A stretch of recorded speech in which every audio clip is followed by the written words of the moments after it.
السلام علیکم ورحمۃ اللہ وبرکاتہ۔ اعوذ باللہ من الشیطان الرجیم، بسم اللہ الرحمن الرحیم۔ ناظرین، آج کی اس ویڈیو میں آپ کو بتاؤں گا کہ سفید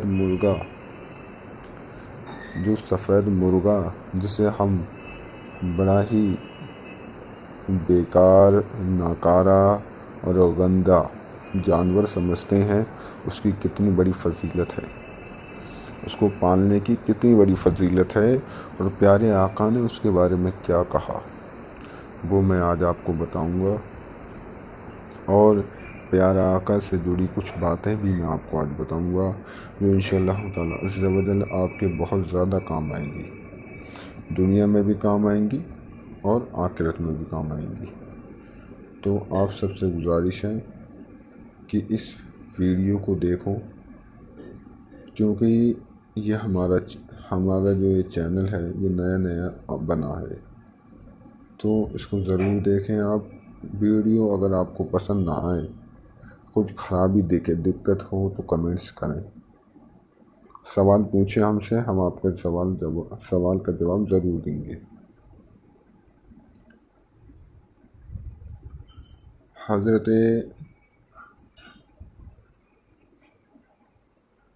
حضرت سیدنا علامہ ابن مفلح رحمۃ اللہ تعالی علیہ فرماتے ہیں، جو شخص موسم سرما میں روزانہ ایک گلاس گرم پانی پی لیا کرے وہ بیماریوں سے محفوظ رہے گا۔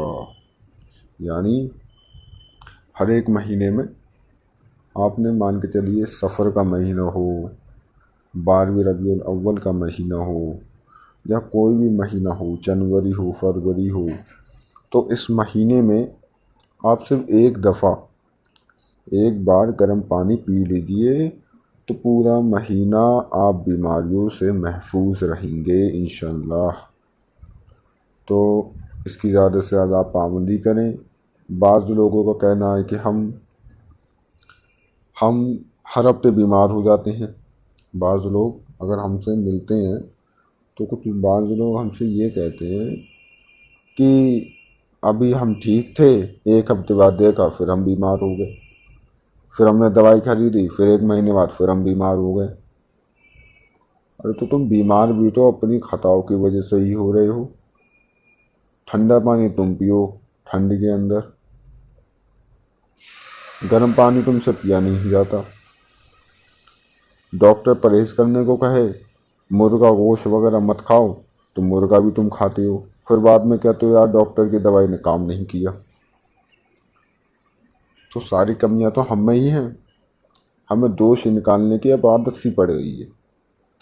تو اب آپ کسی اور کو دوش نہ دیں، اپنے اوپر دھیان دیں، نہ ہی ڈاکٹر کا کام ہوتا ہے آپ کو صلاح دینا۔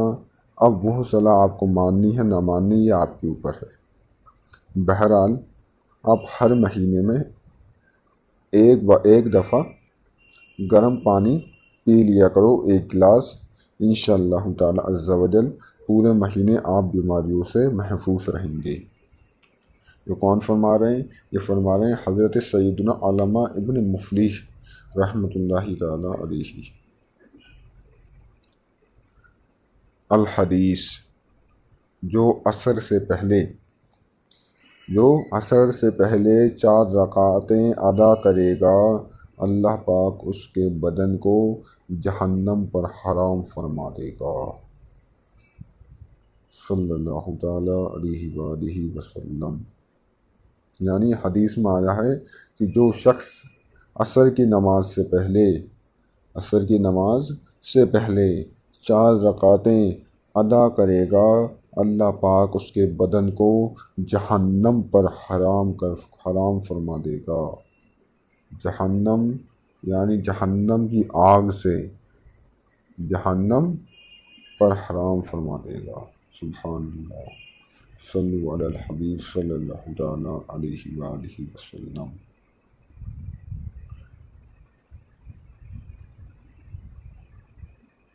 فرمان حضرت سیدنا عبداللہ بن مسعود رضی اللہ تعالی عنہ فرماتے ہیں کہ گناہ کرنے سے آدمی وہ علم بھی بھول جاتا ہے جو حاصل کر چکا تھا۔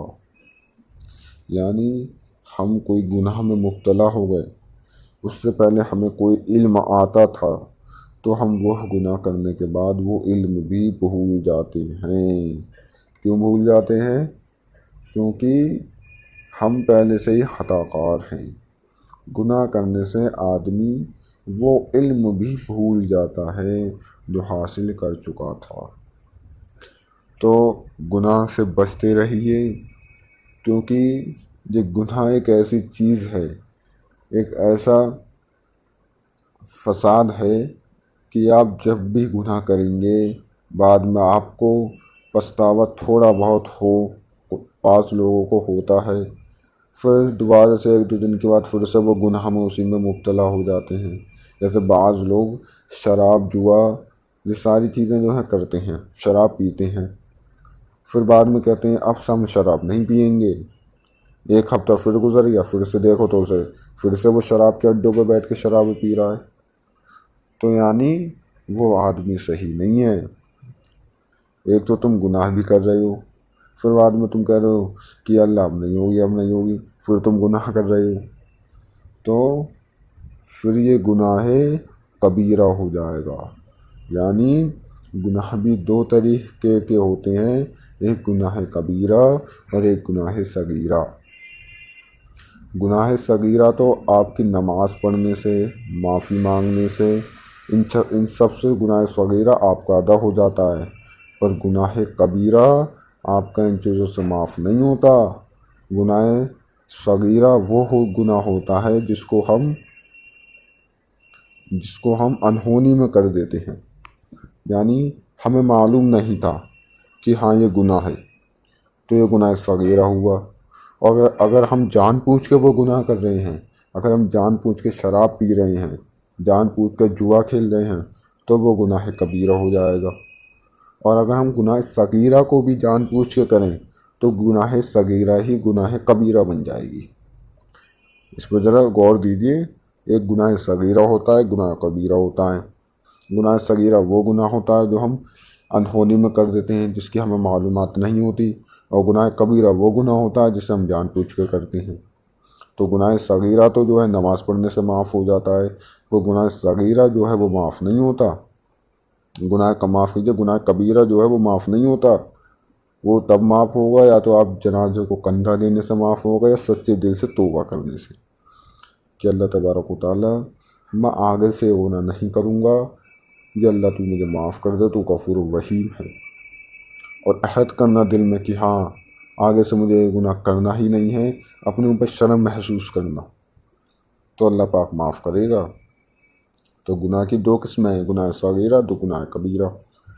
تو جو انسان گناہ کرتا ہے تو وہ علم بھی وہ بھول جاتا ہے جو وہ سیکھا ہوا تھا۔ تو اس گناہ کرنے سے بھی آپ لوگ باز آئیں۔ بعض لوگوں کو ایسا دیکھا ہے جو جان بوجھ کے گناہ کرتے ہیں، جیسے لیلۃ القدر کی رات میں بعض بچے جو ہوتے ہیں وہ جان بوجھ کے آوارہ گردی کرتے ہیں، روڈوں پر گھومتے ہیں، پٹاخے پھوڑتے ہیں، لوگوں کو پریشان کرتے ہیں، گالی گلوچ کرتے ہیں لیلۃ القدر کی رات میں، یعنی شب قدر اور مقدس راتوں میں، جس راتوں میں ہم جا کے عبادت کرتے ہیں، تو کچھ بچے جو ہوتے ہیں وہ آوارہ گردی کرتے ہیں، تو وہ گناہ کبیرہ ہو گیا، یعنی وہ بچے جان بوجھ کے کر رہے ہیں۔ اور بلکہ یہ ہے کہ اگر کوئی مان کے چلیے شب قدر ہے تو اللہ کی یا تو عبادت کر لیجئے، اور یہ آوارہ گردی کرنا، گالی گلوچ کرنا، یہ بہت بڑا گناہ ہے اس رات میں۔ یا تو اگر آپ عبادت نہ کر رہے ہیں تو سو جائیے، پر آوارہ گردی مت کیجیے، باہر جا کر لوگوں کو پریشان مت کیجیے، گاڑی پہ گھومیے مت، ہارن مت بجائیے، پٹاخے وغیرہ مت پھوڑیے، کیونکہ یہ سب مومن کا کام نہیں ہے، یہ سب گناہ میں دھکیلنے کے کام ہیں۔ تو اب میں پیارے آقا کی کچھ آپ کو باتیں بتانے جا رہا ہوں، اس پر غور فرمائیے، کیونکہ حضور صلی اللہ تعالیٰ علیہ وآلہ وسلم حضور صلی اللہ تعالیٰ علیہ وآلہ وسلم جب 12 سال کی عمر میں پیارے آقا صلی اللہ علیہ وسلم ملک شام کے سفر پر تھے، درخت کے سایہ میں لوگ اس طرح بیٹھے ہوئے تھے کہ مزید سایہ میں جگہ نہ تھی، یعنی وہاں پہ جگہ نہیں تھی، تو پیارے آقا صلی اللہ علیہ وآلہ وسلم بادل کے سائے میں تشریف لائے تو بادل ہٹ گیا اور درخت آپ کی طرف جھک کر آپ پر سایہ کنا ہو گیا، اور دوسری طرف کے لوگوں پر دھوپ آ گئی۔ یعنی پیارے آقا کا آدر، پیارے آقا کی تعظیم جو ہے جانور بھی کرتے ہیں، درخت بھی کرتے ہیں، سبحان اللہ۔ لیکن آج کل کے لوگ اتنے بخت ہو گئے ہیں کہ ابھی ان کے پاس اتنا سمے نہیں ہے کہ وہ حضور کے لیے درود پاک کا نذرانہ بھیج دیں۔ کیوں؟ ان کو یہ سب فالتو کا وقت لگتا ہے، چاہے نہ آوارہ گردی کرنا ہو، دوستوں سے ہنسی مذاق چکلس کرنا ہو، آدھا گھنٹہ 1 گھنٹہ پر پیارے آقا کے لیے 1 گھنٹہ یا آدھا گھنٹہ یا 5 منٹ نہیں نکال سکتے تم؟ کیوں؟ پیارے آقا نے فرمایا کہ جو شخص مجھ پر دن میں 50 مرتبہ درود پاک پڑھے گا، کیا کہ جو شخص مجھ پر ایک دن میں 50 مرتبہ درود پاک پڑھے گا تو میں حشر قیامت والے دن اس سے مصافحہ کروں گا، صلی اللہ علیہ وسلم، مصافحہ کروں گا۔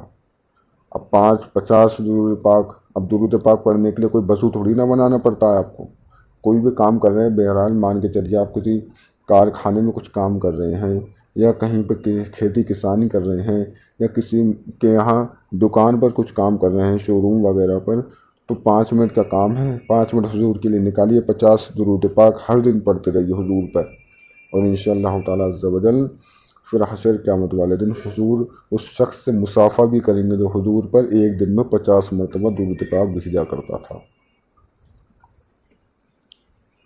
تو حضور کی تعظیم کیجیے، اور جو شخص حضور کی برائی کرے تو اس شخص کے پاس بیٹھنا بھی بیکار ہے، اس شخص سے بولنا بھی بیکار ہے، کیونکہ جب حضور کی تعظیم، حضور کا آدر جب جانور کرتے ہیں، پیڑ پودے کرتے ہیں، تو ہم کون ہیں؟ شان مصطفیٰ صلی اللہ تعالیٰ علیہ وآلہ وسلم،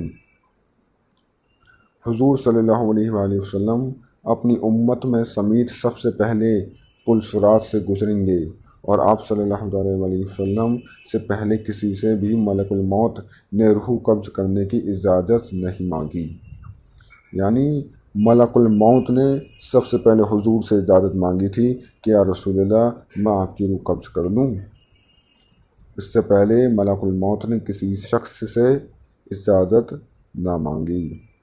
تو یہ شان ہے میرے آقا کی، یہ شان ہے مدینے والے آقا کی، یہ شان ہے غنبد خضرا والی کی۔ حضور کی بے شمار کرامتیں ہیں۔ حضور تو فرمان مصطفیٰ صلی اللہ علیہ وآلہ وسلم، تم میں ہر ایک داہنے ہاتھ سے کھائے اور داہنے ہاتھ سے پیے اور داہنے سے ہر چیز دے اور لے، اس لیے کہ شیطان بائیں ہاتھ سے کھاتا پیتا اور لیتا دیتا ہے۔ یعنی حضور نے فرمایا کہ آپ کوئی بھی کام کریں، کھانا کھائیں، پانی پئیں، یا کسی کو مال دیں یا کسی سے لیں تو سیدھے ہاتھ سے لو، کیونکہ حضور نے فرمایا کہ بائیں ہاتھ جو ہے، اس بائیں ہاتھ سے شیطان کھاتا ہے، تو بائیں ہاتھ سے کھانا چھوڑ دیجئے۔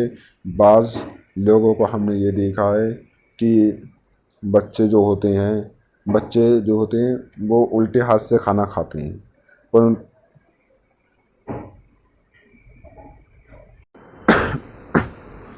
تو ہمیں ہر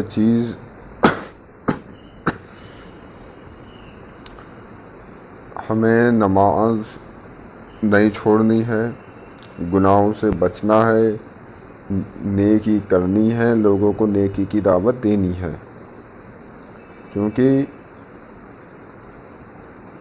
اگر ہم ہی گناہ کرنے لگے تو ہماری آنے والی نسلیں ہم سے کیا سیکھ لیں گی؟ ایک شاعر نے کیا خوب کہا تھا، نہ سمجھو گے تم مٹ جاؤ گے اے ہندی مسلمانوں، نہ سمجھو گے تم مٹ جاؤ گے اے ہندی مسلمانوں، داستاں بھی نہ ہوگا تمہارا داستاں والوں میں۔ تو جب آپ غلط کام کرو گے تو آنے والی نسلوں بھی وہی غلط کام کریں گی، جس سے پورا کا پورا معاملہ خراب ہو جائے گا۔ اگر آپ نے اپنے اس بچے کو نہیں بتایا کہ کھانا سیدھے ہاتھ سے کھانا ہے، بائیں ہاتھ سے نہیں کھانا ہے، نہیں بتایا، اگر آپ نے، وہ بائیں ہاتھ سے کھاتا رہا تو ایک دن اس کی ایسی عادت پڑ جائے گی کہ وہ سیدھے ہاتھ سے کھانا بھول جائے گا۔ ہم آج کل ساری چیزیں بچوں کی سب چیزیں صحیح رکھتے ہیں، ساری چیزیں، پر ہم بچے پہ دھیان نہیں دیتے کہ بچہ کہیں گالی تو نہیں بک رہا، بچوں کو سیکھ نہیں دیتے، بتاتے نہیں کہ یہ غلط کام ہے، یہ صحیح کام ہے۔ مسجد میں جاؤ، نماز قائم کرو، نماز پڑھو، نمازیوں کے ساتھ جب بچہ نماز پڑھے گا تو نمازی بھی خوش ہوں گے، امام بھی خوش ہوگا، اور وہ بچہ پڑھنے والا اس کے ماں باپ کی بھی تعریف ہوگی۔ تو اپنے بچوں کو اور آپ خود ہی نماز پڑھیں اور نیکی کریں۔ فرمان مصطفیٰ صلی اللہ تعالیٰ علیہ وآلہ وسلم، جو شخص کسی چیز کی خواہش رکھتا ہو پھر اس خواہش کو روک کر دوسرے کو اپنے اوپر ترجیح دے دے، یعنی ایک خواہش رکھتا ہو دوسری خواہش کو ایک خواہش رکھتا ہو دوسری کسی چیز کو ترجیح دے دے، اس خواہش کے اوپر اس کو ترجیح دے دے، تو اللہ تبارک و تعالیٰ اسے بخش دیتا ہے۔ صلو علی الحبیب صلی اللہ تعالیٰ علیہ وآلہ وسلم۔ تو آپ کو اب میں بتانے جا رہا ہوں کہ سفید مرغے گھر میں پالنے کے بے شمار فائدے ہیں، کیونکہ سفید مرغا، ایک تو کالا مرغا، ایک دیسی مرغا، کچھ سفید مرغے، تو اس کے اندر سفید مرغا ہوتا ہے جس کے سر پر سرخ رنگ کا جو تاج ہوتا ہے، لمبی سی گردن والا سفید مرغا، تو اسے آپ اپنے گھر میں ضرور پالیں، کیونکہ حدیث میں آیا ہے کہ یہ سفید مرغا اس کے اندر یہ خوبی ہے کہ یہ صبح صادق کے وقت، صادق کا وقت معنی یعنی جب سحری ختم ہوتی ہے، اور اس سحری ختم ہونے کے بعد جو لمحے، جو وقت جو ہوتا ہے فجر کی اذان تک، وہ اس وقت کو صبح صادق کہا جاتا ہے۔ تو صبح صادق یعنی یہ مرغا صبح صادق کو آواز دیتا ہے، اس کی آواز جو ہوتی ہے کوکڑو کو، یا اس کی یہ آواز دیتا ہے۔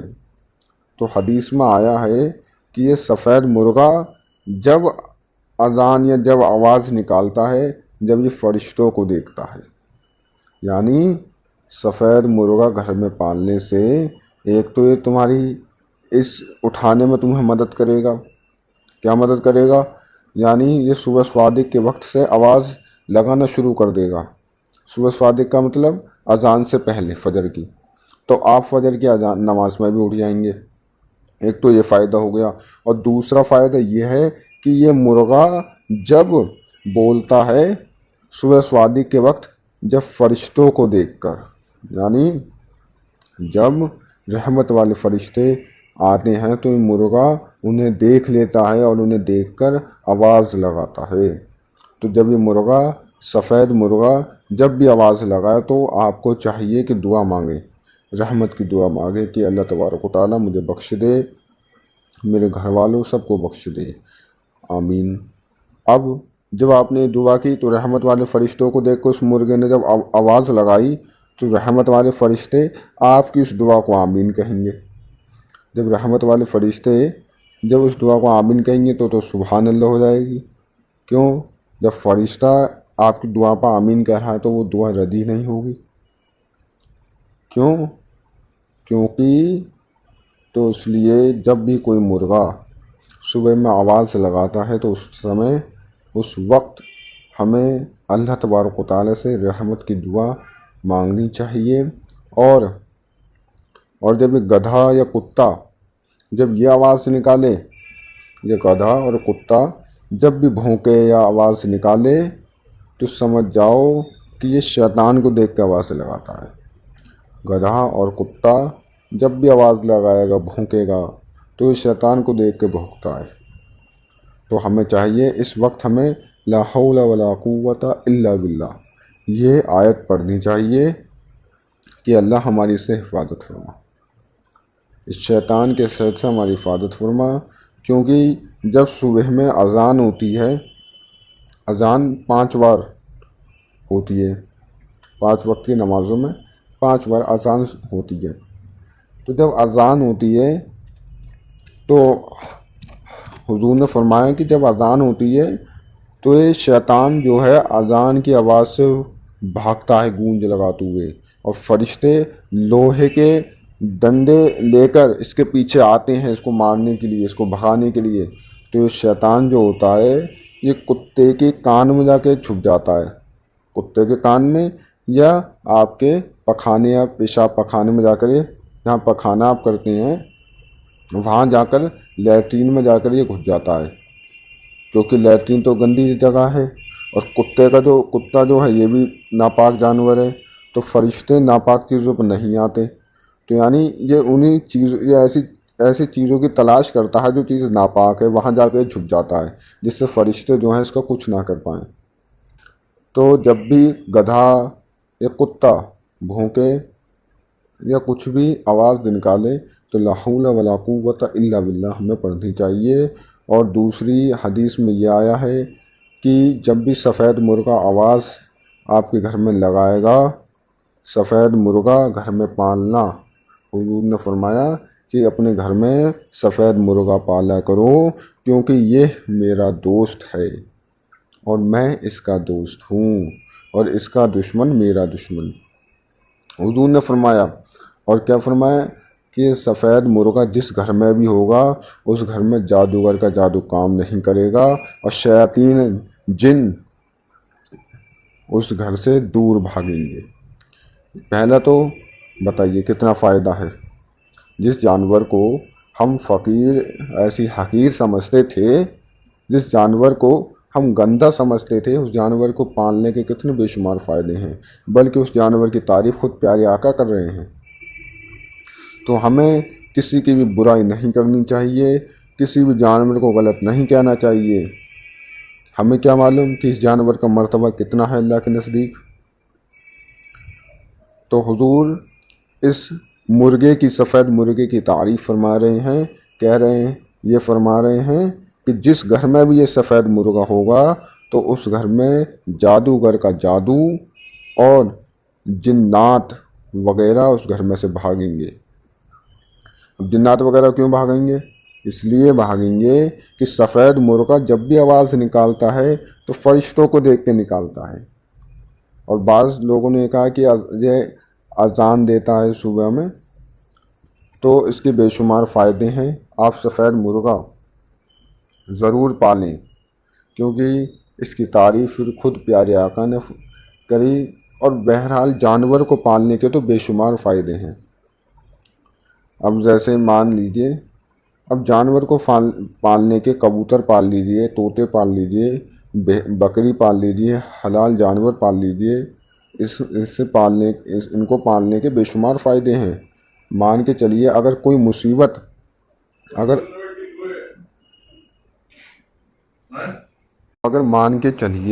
آپ کے گھر میں کوئی بیمار ہے یا اس کے اوپر کوئی مصیبت آنے والی ہے تو اس جانور کو پالنے کی برکت سے اس مصیبت کو یہ جانور لے لیتے ہیں۔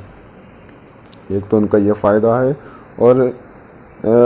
اور بھی بے شمار فائدے ہیں، لیکن بعض لوگوں کو ہم نے دیکھا ہے کہ وہ کبوتر پالنا تو صحیح ہے، کبوتر پالنا یہ جائز ہے، لیکن کبوتر بازی کرنا یہ حرام ہے۔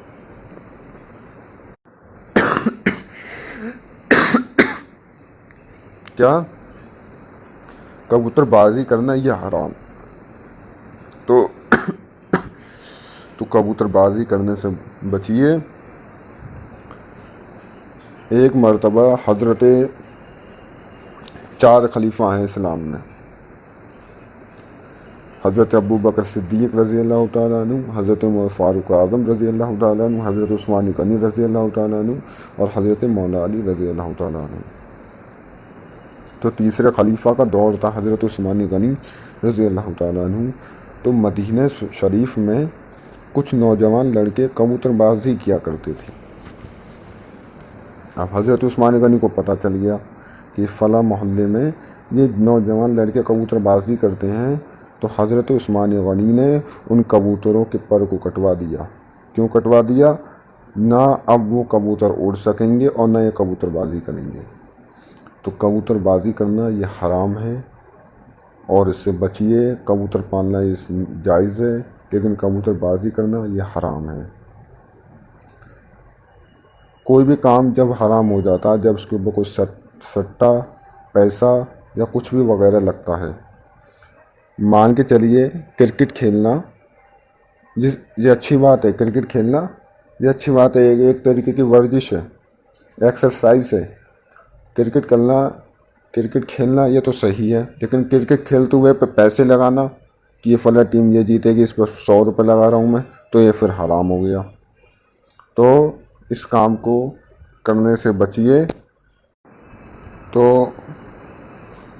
وہ تو بات چل رہی تھی کبوتر بازی پر، یا کرکٹ وغیرہ کھیلنا تو صحیح ہے، ورزش ہے، لیکن کسی بھی کام کے اندر اگر آپ نے پیسہ لگا دیا، سٹہ بازی کر دی، تو وہ کام پھر حرام ہو گیا۔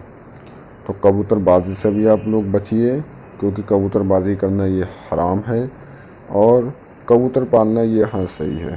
کبوتر کے جانوروں کو پالنا یہ بھی ایک طریقے سے بہت ثواب کا کام ہے، اور حلال جانور کو تو پالنا اور بھی زیادہ، جیسے بکری کو پال لیا یا اور بھی دوسرے جانوروں کو۔ کئی بار اگر آپ کے اوپر کوئی مصیبت آنے والی ہو تو یہ جانور اس مصیبت کو اپنے اوپر لے لیتے ہیں۔ تو ان جانوروں سے محبت کریے اور جانوروں سے پیار برتاؤ کا اظہار کیجیے اور ان سے نرمی سے پیش آئیے۔ اللہ تبارک و تعالیٰ سے دعا ہے کہ ہم سب کی مغفرت فرما، آمین آمین، اور ہم سب کو 5 وقت نماز پڑھنے کی توفیق عطا فرما۔